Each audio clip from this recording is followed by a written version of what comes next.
Bismillahir Rahmanir Rahim. Assalamu alaikum. As in HRM, we have discussed about the external factors which are affecting the human resource management. Now, let us discuss in this lecture the internal factors within the organization, which factors influence the HRM. First of all, the staffing function activities. In the staffing function, employment planning means ensures that staffing will contribute to the organization's missions and strategy.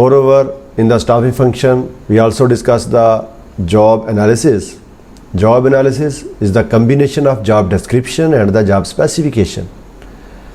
What do you know about the job description? Job description means what are the skills, what are the responsibilities, duties of the incumbent which we are going to hire. Whereas the job analysis, in the job analysis, the second part is the job specification, which will be the qualification of the particular employee.